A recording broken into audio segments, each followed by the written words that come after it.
Olá, então hoje nós vamos começar a Revolução Russa de 1917, né? Conhecida na história como Revolução Bolchevique ou Revolução Socialista, ou Revolução de 1917. Você pode vir numa prova Revolução Russa, Revolução Bolchevique ou Revolução Russa de 1917. Então essa revolução ela é considerada a primeira revolução de caráter socialista na história da humanidade, né? Quando nós fazemos uma análise da historiografia, geralmente quando se fala em revolução burguesa, se fala em Revolução Francesa. Quando se fala em revolução burguesa, né, a primeira revolução burguesa, onde a burguesia chegou ao poder político do Estado e se impôs, pode se chamar como a Revolução Francesa. Ela é um protótipo de revolução burguesa. Agora, de revolução socialista é a Revolução Russa, que é a mesma coisa que a Revolução Bolchevique. Tá? Aí na imagem temos a imagem de Lenin, que foi um dos grandes líderes da Revolução Bolchevista, né?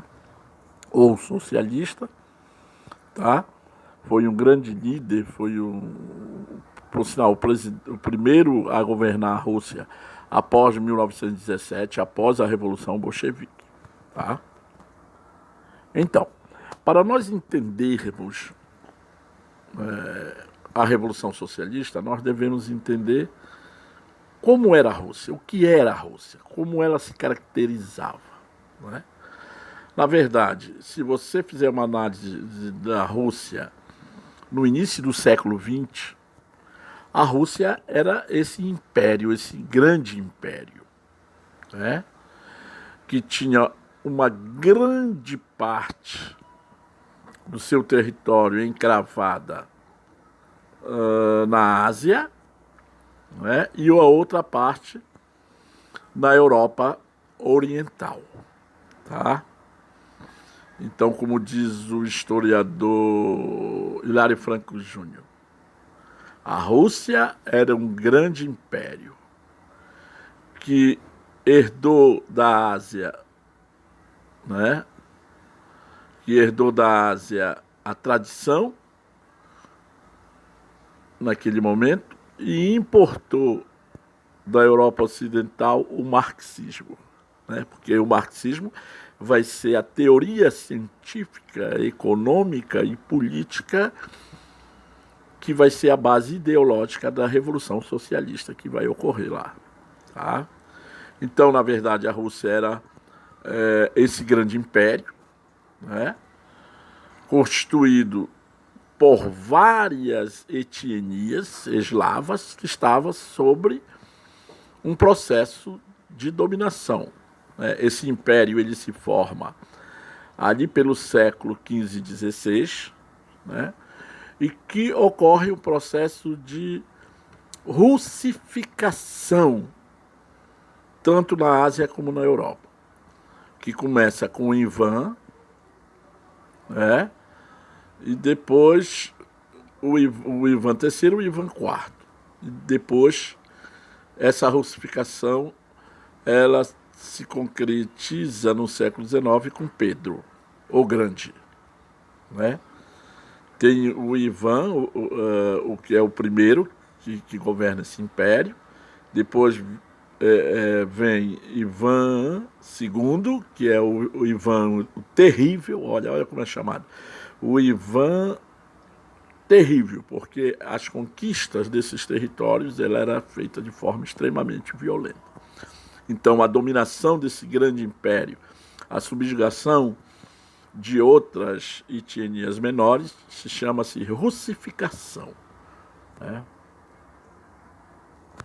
Então, a Rússia, no início do século XX, era um império constituído por um conjunto de etnias e culturas menores que estava submetido à dominação russa. 80% da população vivia no campo e a terra estava concentrada na mão de poucos. Né? Essa pintura, ela mostra, né, os imperadores que eram chamados de czares ou czares, né, sendo carregada por outras pessoas, que mostra esse processo de dominação. Né? Ele vem chicoteando, né? Se você fizer uma análise, ele vem chicoteando, que mostra que essa dominação ela se dava por um processo violento. Né? Então a Rússia, ela tinha 80% da população vivia no campo. Daí dizer que a Rússia, comparando com os países da Europa Ocidental, a Rússia apresentava uma estrutura política e econômica social ainda medieval, pode-se dizer, em pleno século XX.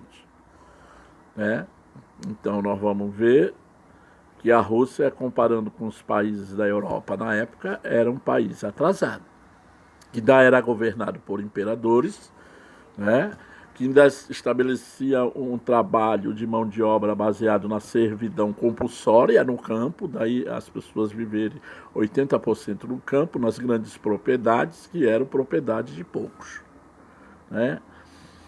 Médios proprietários, né, que eram chamados de culantes, dominavam a produção agrícola.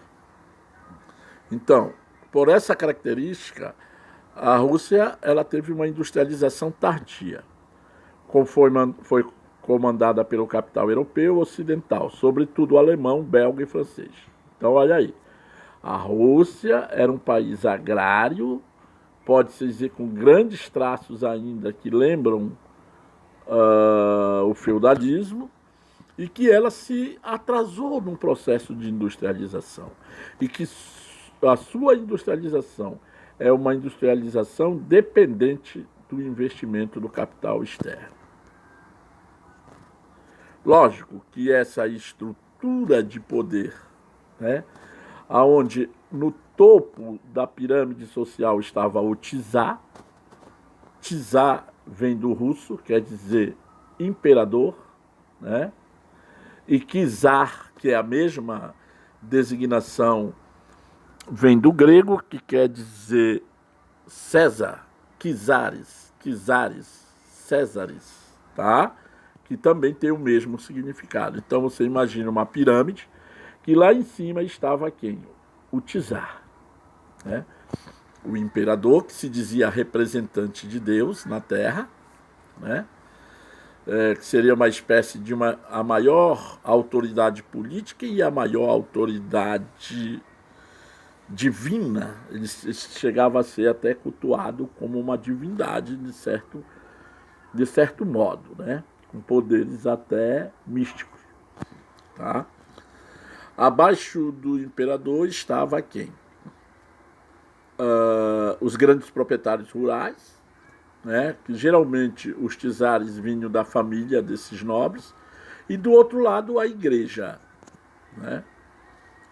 E não era a igreja católica, era a igreja ortodoxa, que é cristã também, né?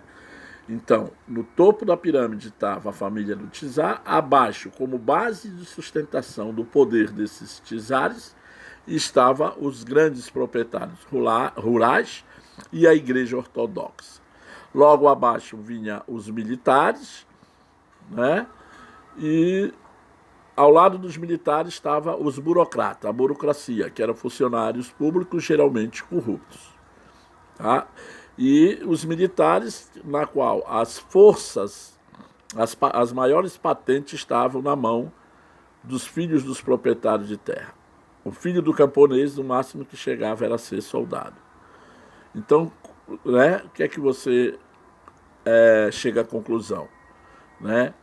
Que tanto os militares, a carreira militar, ela só agraciava com as maiores patentes as elites.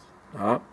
E bem na base da pirâmide estava quem? O povo, constituído por camponeses, que vivia a maior parte, né, que era o grosso da população que vivia no campo, e do outro lado os proletários, que eram os trabalhadores de fábrica vivendo em condições deploráveis, nas condições de trabalho, de moradia, né?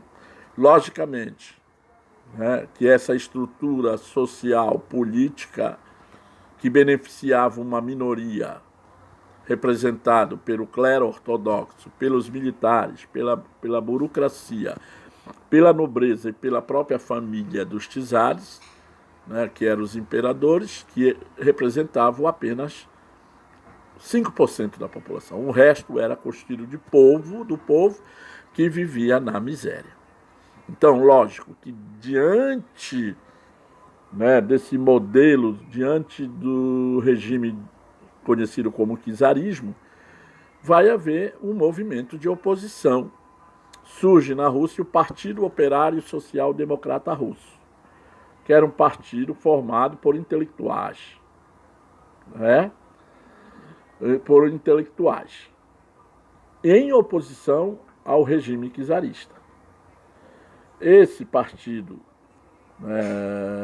que pode-se dizer partido de esquerda, que era o socialista, eles, por questões ideológicas, de ideias, né, eles se dividem em dois. Primeiro, os mencheviques e segundo, os bolcheviques. Então, o que é que os mencheviques representavam dentro da reunião que existia lá, né? Eles tinham um comitê que eles se reuniam para discutir a situação social, política, né, da Rússia. Então eles acabaram brigando entre eles, né, que formavam o Partido Operário Social Democrata Russo, e se dividiram em duas facções, os mencheviques, que quer dizer minoria, e os bolcheviques, que quer dizer maioria, né? Então, o que é que os mencheviques objetivavam? Uma revolução liberal burguesa aos moldes da Revolução Francesa. Tinha como líder Martov. Então, eles achavam que o socialismo poderia ser implantado, mas antes disso, eles tinha que haver uma revolução com a participação da burguesia, né? Que a Rússia, para ser socialista, só vê aí abaixo, ela deixaria de ser agrária, que ela teria que ser capitalista e finalmente ser socialista. Então, para ela, para os mencheviques, o socialismo, para ser implantado, ele tinha que vir nesse processo evolutivo. Já os bolcheviques, que eram a maioria, né, eles pregavam uma revolução puramente socialista, sem a participação da burguesia e com a participação dos operários e camponeses, né, liderado por partido, 100% revolucionário, e é absolutamente disciplinado. O seu grande líder foi Lenin, né, aquele cidadão na abertura da nossa fala. Na verdade, os bolcheviques, eles eram liderados por Lenin, né, e Trotsky, que nós vamos ver na frente. Então, o que é que os bolcheviques queriam? Né? Que a Rússia deixasse de ser agrária e passasse diretamente para um Estado socialista. Então, dentro da esquerda Rússia, você vai ver, na Rússia, você vai ver que existem duas facções, os mencheviques e os bolcheviques.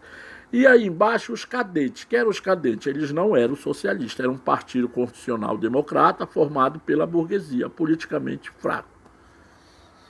Aí você me pergunta, quer dizer que de esquerda eram os mencheviques e os bolcheviques? Sim.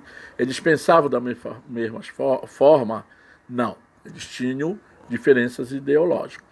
Os cadetes eram de esquerda. Os cadetes não eram de esquerda, eram de direita.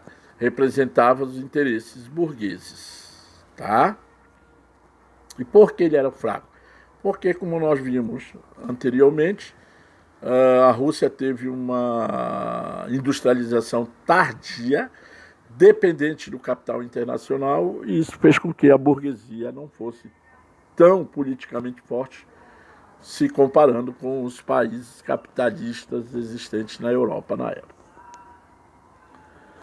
Então, o que é que existia? Um regime político. O regime político era autocrático, aos moldes do antigo regime europeu, né? O que quer dizer autocrático? Baseado na religião. Daí você entende por que, né, o próprio czar Nicolau II, que foi o último que governou a Rússia, ele se dizia representante de Deus entre os homens. Tá? Autocrático quer dizer um regime político baseado no poder pessoal de uma pessoa. Tá? Aos moldes do antigo regime, dos reis absolutistas que existiram na Europa entre o século XV e XVIII. A burguesia incipiente, nós já vimos, era uma burguesia incipiente, frágil, composta de comerciantes, funcionários do Estado, que era a burocracia, e industriados. Estavam espremida entre a aristocracia de terra, que eram os proprietários de terra, e as classes populares urbanas e rurais. Então a burguesia ela era fraca politicamente, né, porque ela era dependente, né, do capital internacional. Então, diante desse quadro de desigualdade, né, diante desse controle político do czarismo, né, diante de uma grande desigualdade social, onde só o clero ortodoxo, só os grandes proprietários de terra, os nobres, só os burocratas e os militares usufruíam do Estado, né? A Rússia, dá para se entender que era um país atrasado e que quem sofria com esse atraso era a maioria da população, né? A fome, por exemplo, era muito grande porque as terras eram concentradas na mão de uma minoria, né? Os kulaks, né? Os kulanques, que eram os proprietários de terra, tá? Então, por ela não ter acesso à terra, a fome era muito grande, a miséria social é muito grande, tá? E foi diante desse quadro de miséria, em 1904, o governo do czar, por interesses imperialistas, né, nas regiões, em algumas regiões da Ásia, né, ele entra numa guerra contra o Japão. Quer dizer, vamos fazer uma análise. O Japão era um país pequeno, é um país pequeno, mas que já tinha feito sua revolução industrial, né? Se você comparar o território da Rússia com o território japonês, você vai ver que a Rússia é quase que 20 vezes maior que o Japão, até mais, né? Mas em termos tecnológicos, o Japão era maior que a Rússia. A Rússia era um país agrário e o Japão já era um país industrializado.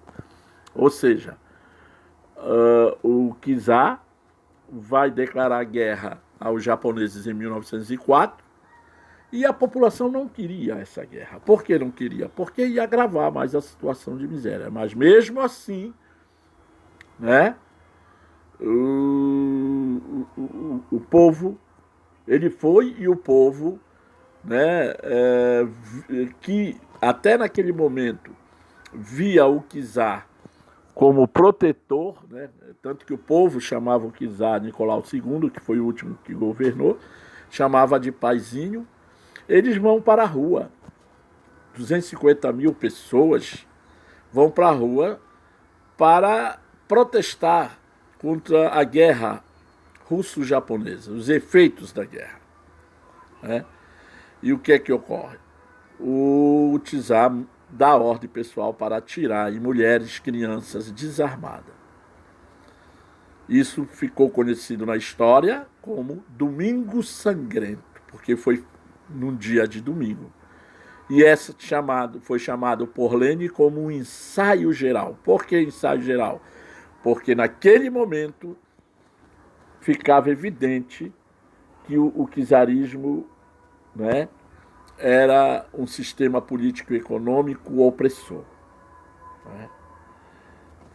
Mostrava, era como se o czar mostrasse a verdadeira face para o povo. Então, a Guerra Russo-Japonesa em 1904-1905, decorrente de ambições imperialistas, tanto russa quanto japonesa, sobre a Coreia, né? A Coreia e a Manchúria é uma região da China rica em ferro e carvão, eles tinham interesses e a Rússia né? Os japoneses declaram guerra aos russos, os russos vão para a guerra termina com a vitória arrasadora dos japoneses. Olha, para complicar mais a situação da Rússia, os japoneses vencem a guerra. Então essa guerra contra o Japão não representou nada de positivo para a população. Pelo contrário, representou muito de negativo. Né? E essa manifestação que ocorreu foi, né, dessa participação da Rússia na guerra contra o Japão. Né? O povo vai à rua e que ele é fuzilado é conhecido como Domingo Sangrento. Manifestações pacíficas, cerca de 200 mil trabalhadores, em frente ao Palácio de Nicolau II, em Petrogrado era a capital da Rússia na época. Né? Os manifestantes foram pedir ao czar a redução da jornada de trabalho para 8 horas e o salário mínimo.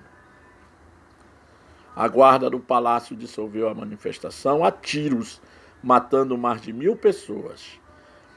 Então, o que foi que aconteceu? Né? A situação agravou do povo e eles foram lá na frente do palácio pedir a redução da jornada de trabalho e o salário mínimo. Qual foi a resposta do czar? Mandou fuzilar. Né? As lideranças do movimento foram os membros dos sovietes. O que eram os sovietes? Sovietes era um conselho, né, que congregava trabalhadores do campo, da cidade, intelectuais, soldados, né, que faziam oposição ao czarismo. Como resultado, né, nós vamos perceber que as coisas vão se agravando. Né? Como resultado do Domingo Sangrento, ocorreu o Manifesto de Outubro. O czar prometeu reformas com o fim do poder absoluto, a realização de eleições para a formação de uma Assembleia Constituinte, a chamada Duma. Então, o czar, quando se viu pressionado, ele prometeu reformas com o fim do poder absoluto e a realização de eleições para a formação de uma Assembleia Constituinte, de uma Constituinte, né, chamada, que na Rússia se chama Duma, quer dizer, ele ia flexibilizar. Né? E houve também uma manifestação do encouraçado Potemkin, levante que começou no navio de guerras Potemkin, quando os marinheiros estavam cansados de serem maltratados. Quem eram os marinheiros? Os marinheiros eram os filhos de pessoas pobres. Né? Então, o imperador, se vendo pressionado, ele promete essa assembleia. Ele faz algumas reformas. Ele distribui terra, por exemplo. Ele convoca a Duma. Né? Mas, o caso da distribuição de terra, nós vamos ver que a distribuição de terra ela vai beneficiar o grande proprietário, não o pequeno proprietário, o povo que precisava de terra. Quer dizer que as suas reformas ela acabou beneficiando a elite. Então, o resultado disso foi mais impopularidade do Nicolau II, que era o czar da Rússia na época. Então, Lenin escreve: quando a terra pertencia aos camponeses e as fábricas aos operários e o poder aos sovietes, aí teremos a certeza de possuir alguma coisa pela qual lutar e por ela lutaremos. Olha aí. O que é que ele diz? Que a terra tinha que ser dos camponeses, a fábrica dos operários. né? E que quem ia governar eram os soviéticos. Você vai me fazer pergunta. Isso vai acontecer? Não. Infelizmente, não vai. A Revolução Socialista ela vai ganhar outros caminhos, que vai terminar numa ditadura pessoal de Stalin, que nós vamos ver isso lá na frente. O Trotsky, que era o outro líder, diz: os homens não têm muito respeito pelos outros porque têm pouco até por si próprios. Aí são as imagens do Domingo Sangrento, tá? Do Domingo Sangrento, são imagens verídicas das pessoas sendo atiradas, mortas no chão. A guarda pessoal do castelo, do Palácio de Inverno do Nicolau II atirando sobre o povo, né? Tá tudo em branco, uma parte, porque era neve, estava caindo neve. Então, o que foi que a guerra, né? Qual foi o resultado da guerra? A Rússia na guerra, muitos soldados, né? Mandou 15 milhões de soldados. E quem eram os soldados? Os filhos de camponeses, né? Que deixaram, ou camponeses que deixaram suas terras, né? Suas pequenas propriedades, seu pedacinho de terra para ir para a guerra. Muitos deles não voltaram, morreram, porque foram, como eu falei no início, eles eram extremamente, né, armados de forma precária, né? O exército russo não tinha armas próprias se comparado com o exército japonês. Táticas antigas, enquanto o exército japonês tinha táticas modernas já, porque o Japão já tinha feito uma revolução industrial ao molde dos países capitalistas da Europa Ocidental, a Rússia tinha um bando de homens mal treinados e armados. Pouca aparelhagem, né? Abastecimento precário. Qual foi o resultado disso? Olha o que a seta mostra. Derrota constante, né? A Rússia perde a guerra. O resultado disso, ela teve que assinar um tratado de paz com o Japão, perdeu regiões, perdeu homens, e isso causou uma crise agrícola, falta de alimento, que só fez com que a fome aumentasse no campo, e o resultado disso chega nas cidades e que as manifestações contra o sistema czarista se aumentam. O czar perde o controle sobre o país, né? A burocracia dispendiosa é inoperante. O que era a burocracia? Era os funcionários públicos que viviam de corrupção, né?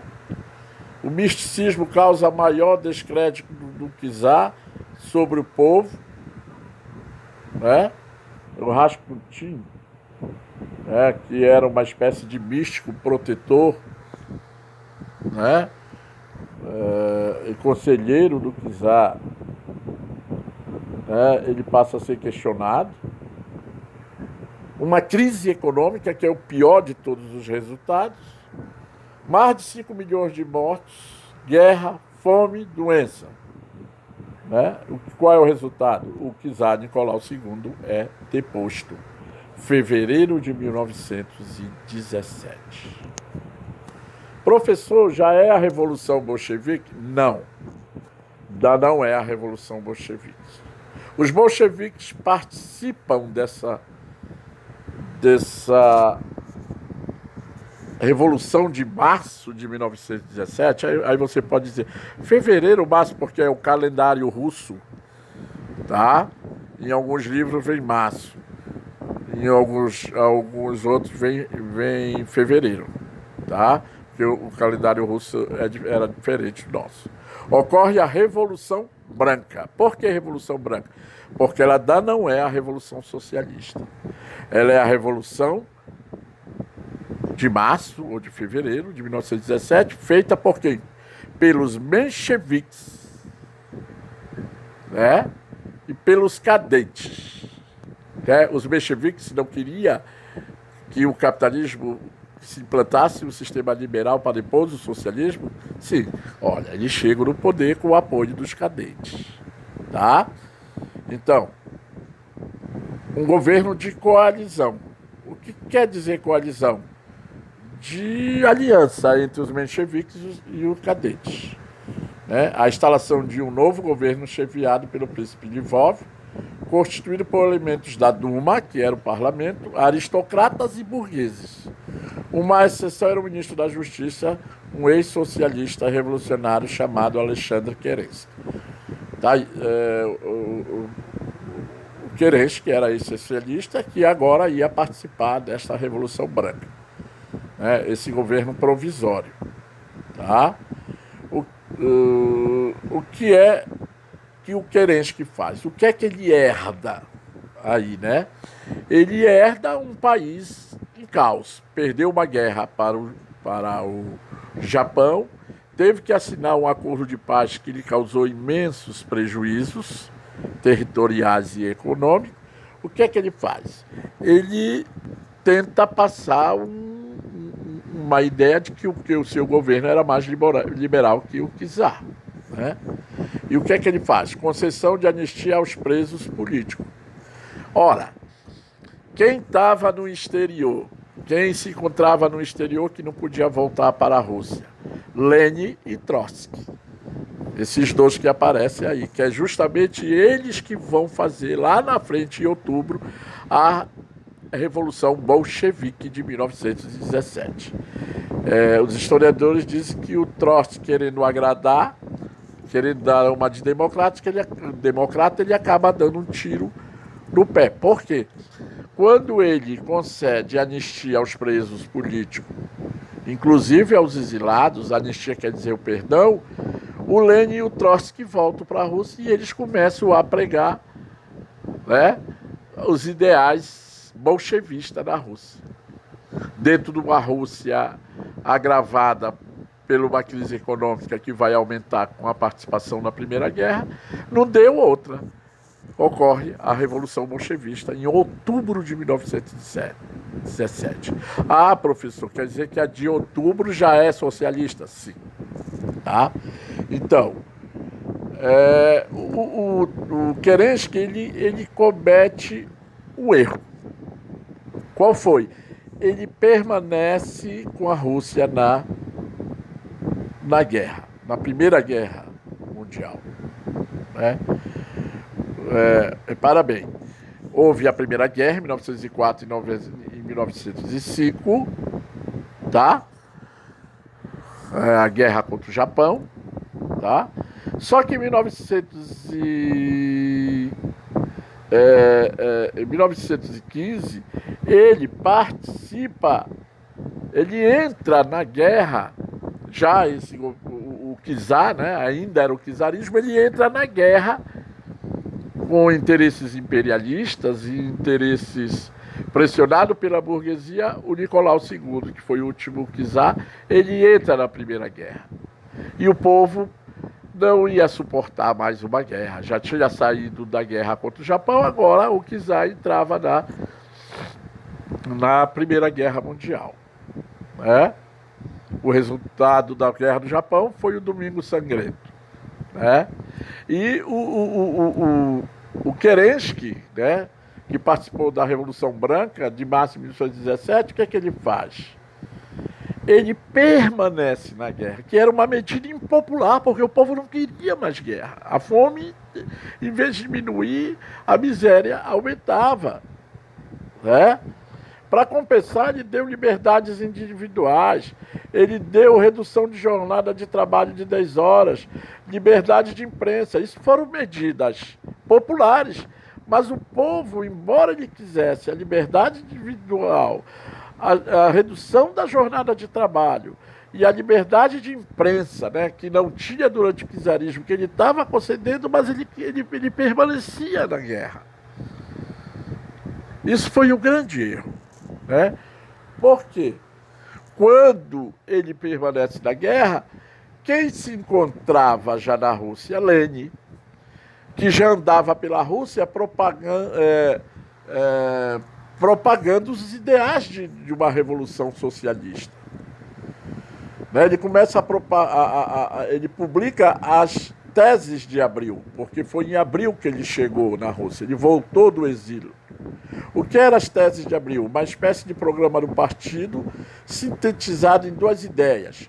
Todo o poder aos sovietes. Olha aí, não esqueçam isso. Todo o poder aos sovietes.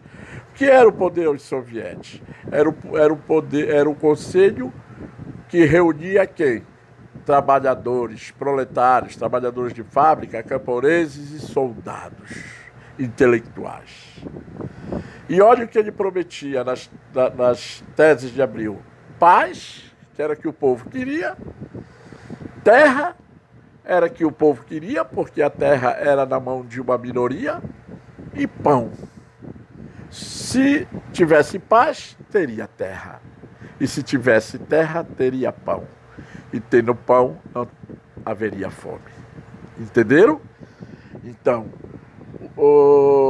é como se fosse Lenin, ele entra na Rússia, né? Num trem blindado, né? E ele desembarca e ele começa a divulgar essas ideias, tá? E o que acontece? Ele coloca isso em prática. Né? Ele tem apoio maciço da classe trabalhadora das cidades, ele tem o apoio maciço do camponeses, porque ele propõe a paz, a terra, né? O pão, o trabalho, a redução do jornal de trabalho, né? E ele chega ao poder em 1917, em outubro, que é a Revolução Vermelha socialista, não é a Revolução Branca. Entendeu? A Revolução Vermelha, ou Revolução, né? E ele coloca em prática a teses de Abril. No início, ele dá todo o poder aos sovietes, né? Ele retira a Rússia da guerra, ele assina um acordo chamado Brest-Litovsk, ele faz uma reforma agrária, distribui terra, e quando ele faz a reforma agrária, ele resolve um problema que é da fome. Né? Em virtude disso, né, isso ele vai fazer, né? Iniciou-se uma ressurreição popular para depor Kerensky, diante dessa promessa, né, de retirada, distribuição de terra, e se organiza uma guarda vermelha por Trotsky, né, que era o outro líder, tropas formadas por operários, soldados e marinheiros, para combater os inimigos. Quem eram os inimigos? Os mencheviques, apoiados por europeus. Por que apoiado por europeus? Porque os países europeus não viam com bons olhos uma revolução socialista. A possível propagação de uma revolução socialista. No dia 25 de outubro, os bolcheviques passam a comandar Petrogrado, que era a capital, além de outras cidades, e Kerensky fugiu. O Congresso dos Sovietes reunido elegeu um novo governo integrado por bolchevistas, chefiado por Lenin. Entendeu? Começava o governo bolchevista. Então, quais foram as medidas tomadas pelo novo governo? Pedido de paz imediato. Ele atende o povo nesse sentido. Tá? Aqui é a parte de Brest-Litovsk. O confisco da propriedade privada. Né? Ele faz uma reforma agrária. E a estatização da economia. Tá? Quero fazer um comentário aqui. Ele dissolve a Duma. Ao mesmo tempo que ele toma medidas liberais, democráticas, né? Medidas que de certa forma beneficiam o povo, ele toma medidas impopulares. Né? O Lenin ele começa a tomar medidas para que o processo de endurecimento do poder na Rússia começa, e que tem o seu auge, né, com Stalin. Ora, lógico que com a chegada dos bolcheviques começa uma guerra civil, que dura de 1918 a 1920. Tá?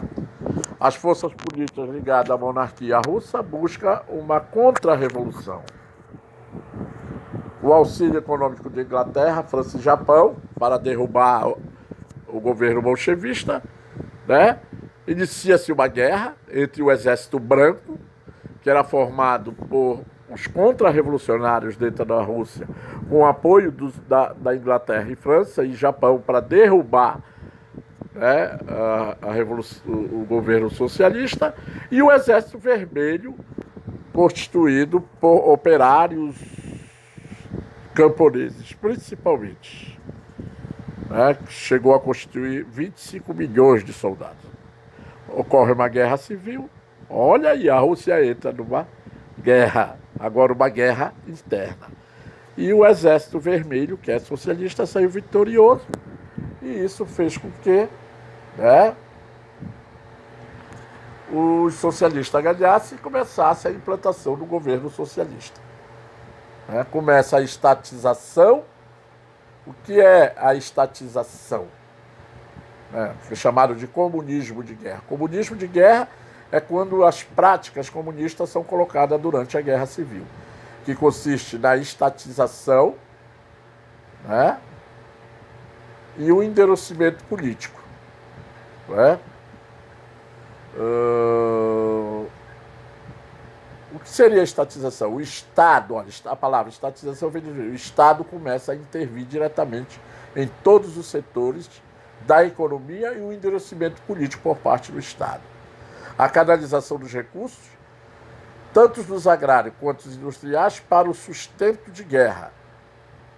No caso, a guerra civil contra o exército branco. Houve o confisco da produção agrícola, né, sobretudo dos cereais, para alimentar o exército vermelho. Né?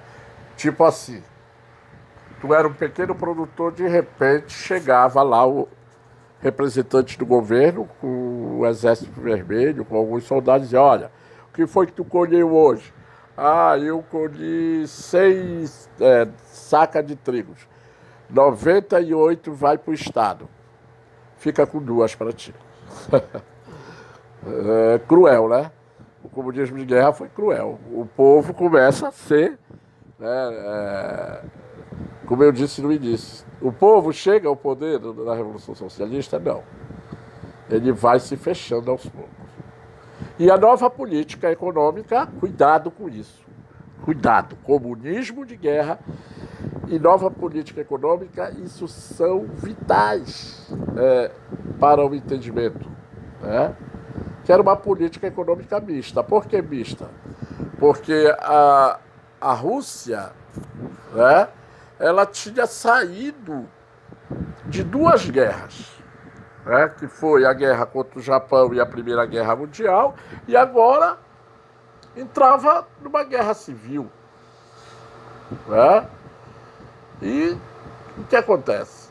Todos os efeitos negativos em termos econômicos, agrários, o comunismo de guerra era para resolver em parte, mas a NEP era uma política criada por Lenin para tirar a Rússia do atraso. Né? Mas como? Endurecendo a questão econômica? Não. Daí uma frase do Lenin, né, quando ele foi questionado, porque ele vai permitir a volta da propriedade privada. E você sabe que o socialismo, ele é contra a propriedade privada. E ele foi questionado: mas se você está querendo implantar o socialismo, como é que o senhor possibilita a liberdade de comércio? Ele diz: para o socialismo ser implantado, preciso dar um passo atrás para dar 2 na frente. Então ele faz uma economia mista. O que é uma economia mista? Ao mesmo tempo ela apresenta características socialistas, mas ela apresenta características capitalistas. Tanto que ele possibilita a criação de empresas privadas. Ah, mas não é capitalismo. Não, ele tinha implantado o socialismo, mas ele teve que dar a mão palmatória, senão ele não ia tirar a Rússia desse atraso. O Estado, né, comércio externo, sistema bancário e indústria de base. Ele começa a investir o Estado, ele reabre as relações com os países, né, porque os países estrangeiros não tinham praticamente virado as costas para a Rússia. Tá? E os dois planos econômicos durante o plano de Lenin, que é a nova política econômica, né? Na verdade são esses três. O comunismo de guerra, que começa a estatização e endurecimento, que foi um plano, né, foi uma dessas etapas, né, que os trabalhadores rurais tinham que entregar, sobretudo cereais, para alimentar o Exército Vermelho. A nova política econômica, que era uma política mista, né, do Lenin, e o último, que era o plano quinquenais, que vai ser implantado por Stalin, né, porque Lenin ele morre em 1924. Quem é que se apresenta para sucedê-lo? É Trotsky e Stalin. Né? Stalin chega ao poder, né? Persegue todos os opositores, toda a elite revolucionária bolchevique, e implanta uma ditadura pessoal, que nós chamamos de stalinização da Rússia. E que essa stalinização ela ocorre para fora da Rússia, né? Com a invasão daqueles países fronteiriços da Rússia pelo Exército Vermelho, né? Então, o Stalin implanta os planos quinquenais, que vai de 1928 a 1948. Tá? 45, desculpa. Então vamos lá, olha, um sucede o outro. O comunismo de guerra vai de 1917, quando Lenin chega ao poder, até 1921. Né? Depois ele é substituído ainda no governo Lenin pela nova política econômica chamada NEP, tá? Que vai de 1921 a 1928. E depois, já de 1928 a 45, já não é mais o governo de Lenin, mas é de Stalin, pelos planos quinquenais, que ocorre a planificação econômica. O que é a planificação? É quando o Estado controla toda a economia, de forma absoluta. Neles eram estabelecidas as metas da economia, prioridades para a produção industrial e agrícola do país, Rússia, em um prazo de 5 anos. Por que quinquenais? Por isso. Em 5 anos, por isso que é quinquenais. Se fosse trienais, era 3. Quinquenais, em 5 anos, a Rússia tinha que se tornar uma potência industrial e agrícola. Considerava-se crime contra o Estado o não cumprimento dessas metas. Então, se tu era trabalhador, né, e não entregasse ou escondesse a tua produção no campo, você era fuzilado, preso ou mandado para os campos de concentração da Sibéria. Não vamos pensar que campo de concentração foi somente uma criação nazista. Não, tinha campos de concentração também na União Soviética, na antiga União Soviética. Então, após a morte de Lenin, em 1924, como eu falei anteriormente, Trotsky e Stalin, tá aí, né, vão para a disputa. Né? O que é que o Stalin dizia? Tá aí o Stalin, do lado esquerdo, dizia que o socialismo tinha que ser um só país. Primeiro tinha que se fortalecer para depois se espalhar pelo mundo.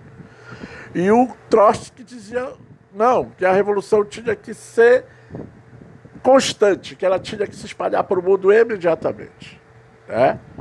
Eles tinham planos diferentes quanto o andar desta revolução. Né? E Stalin era mais voltado para dentro. O Trotsky era mais voltado para fora. Então nós devemos entender que quando o Stalin sai vitorioso, né, o que é que ele faz em 1925? Ele se fecha para o mundo. Né? Ele implanta,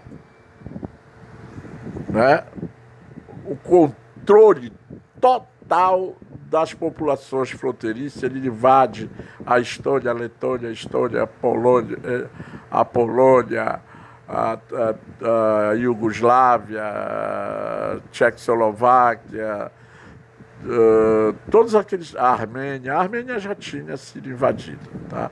Todos aqueles países são invadidos pelo Exército Vermelho, tá? Então a estalinização, tanto no plano interno quanto no plano externo, né? Que essa estalinização fuzilou 15 milhões de pessoas, tá? Então, o Stalin era extremamente cruel, né? Ele acabou a Revolução Socialista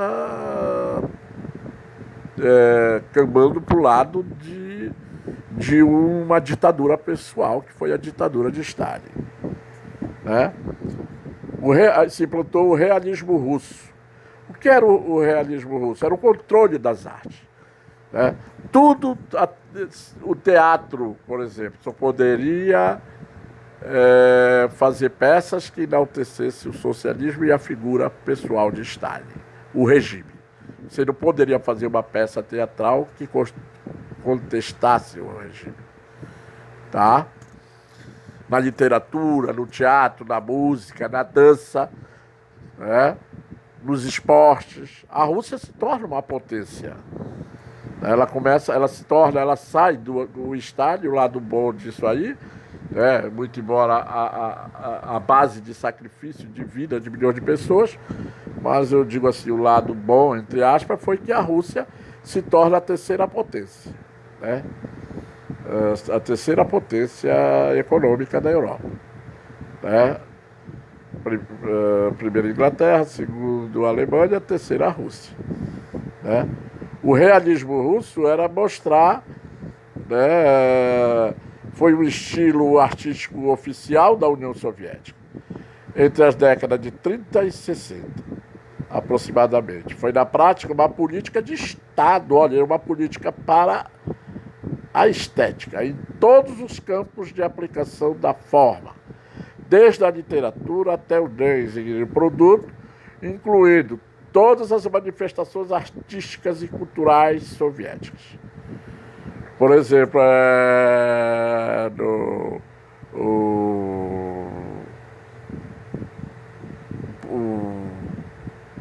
nós temos hoje aquela companhia Bolshoi, né, no mundo, que é uma das maiores companhias de balé, vem daí, né? As crianças, elas eram treinadas desde criança. Os artistas começam a fazer pesquisas para antecipar, por exemplo, se a pessoa poderia ser um bom atleta. Então ela era retirada da posse da família e era ser direcionada a uma certa atividade esportiva. Não é em vão que os maiores ganhadores de Olimpíadas na década de 50, 60, 70 até 80, a década de 80 era a Rússia e os Estados Unidos, né? Lógico, como resultado da Guerra Fria. Então, na pintura, na arquitetura, na escultura, na música, no cinema, teatro, etc. O realismo socialista está diretamente associado ao comunismo ortodoxo. Que é o comunismo ortodoxo? O antigo, né, o clássico. E ao regime de orientação ou inspiração stalinista, né?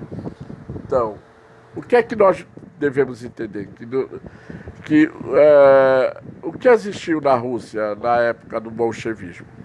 Né? A Revolução Bolchevista, ela foi uma revolução inspirada nas ideias marxistas de Karl Marx, o pai do comunismo, mas que foi adaptada às ideias leninistas.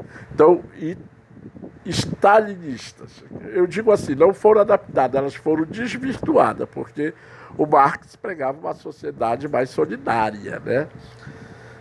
Mais solidária, tá? Então, O que é que ele prega? O Lenin? O Lenin, a época do Lenin é chamada de leninismo. Foi a época que foi aplicada, né, a inspiração marxista sobre a orientação de Lenin. Na época de Stalin, stalinismo. Tá? Então aí nós vamos ver, olha, que o realismo socialista ele é inspirado aí na arte da época, olha, uma pintura de valorizando o trabalho, olha, a valorização do trabalho, um póster polonês seguindo característica típica do realista socialista, tá? Veja bem, isso aí é a arte socialista da época, valorização do trabalho, né, etc. Um póster soviético exaltando a educação, sobre a história do partido, do Lenin e Stalin. Olha, o livro lá, se tu fosse na União Soviética, que todas as livrarias era 80% dos livros era sobre a história do partido, da revolução, do Lenin e do Stalin. Eu tive um professor que foi da União Soviética, quando ele chegou em Moscou, né, já não era tempo de Stalin, né, já era muito mais para cá, ali, pelo final da década de 70. Ele teve que deixar todos os documentos lá no armário, no aeroporto, a joia, tudo.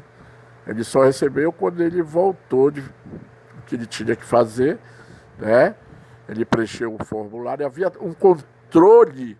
A Rússia se fechou para o mundo, né? Daí de dizer que aquela ideia de cortina de ferro desceu uma espécie de cortina de ferro que separou a União Soviética, né? A União Soviética do resto do mundo, por esse fechamento, tá? A partir de Stalin começou a Rússia, ela se chama República Socialista da União Soviética. O que era a República Socialista da União Soviética? Era a Rússia e todos aqueles países que sofreram um processo de russificação, né, que ocorreu ali entre o século XV e o XVIII, e o processo de estalinização, que vai durar até 1956. De 1956 para cá, a estalinização vai perdendo força até a perestroika, né? E a glasnost ali na década de 91, quando ocorre a queda do Muro de Berlim e a desestruturação da União Soviética. A ditadura stalinista, por meio dos planos quinquenais, o país passou por grandes transformações econômicas. Desenvolveu a indústria pesada, coletivação dos campos, né? Por exemplo, surgiram cooperativas e fazendas, colcoses e solvicoses. Tá? Procure. Eu vou colocar um texto sobre esse assunto para vocês, tá? Colcoses e solvicoses, o que eram? Cooperativas, né, de agrícolas, controlada pelo Estado, que tudo que era plantado tinha que ser dado para o Estado. E o trabalhador, o que é que ele recebia? Além do salário fixo, ele recebia uma espécie de uns carnês que ele poderia ir no supermercado e trocar por alimentos, tá? Quem era o dono do supermercado? O Estado. Quem era o dono do teatro? O Estado. Quem era o dono dos coletivos? O Estado. Dos ônibus? Do Estado. Do trem? O Estado. Do Estado ele passa a controlar tudo. Tá? Desenvolveu a indústria pesada, a coletivação dos campos, a educação pública, escolas e universidades.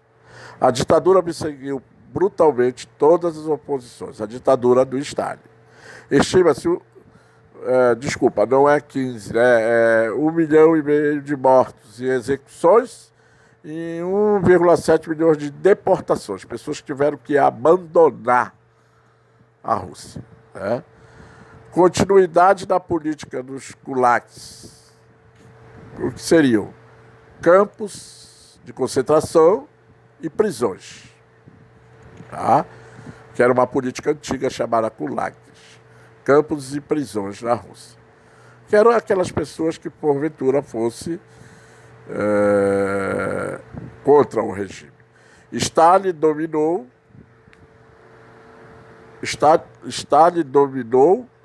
com uma mão de ferro, né? O país com a mão de ferro.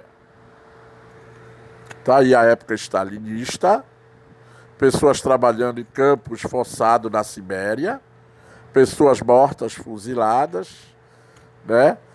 E Stalin aí numa foto.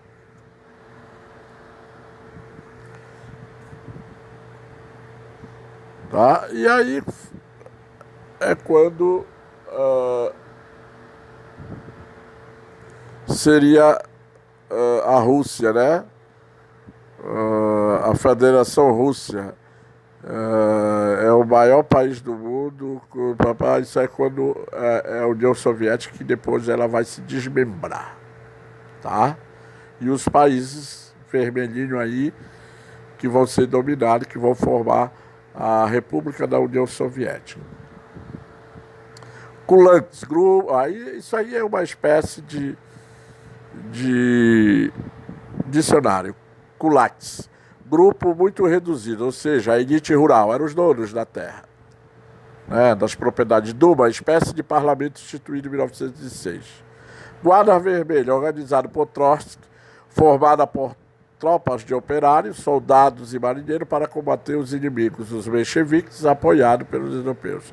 Sovietes, Assembleia de Soldados, Marinheiros e Trabalhadores. Gosplan, Comissão de Conselho do Trabalho e da Defesa, órgão encarregado dos estudos para a planificação. A Gosplan era uma instituição implantada para o controle da planificar, né, o controle do Estado, que elaborou durante o período da NEP o plano quinquenal, posto em prática a partir de 1928, né, a partir de Stalin.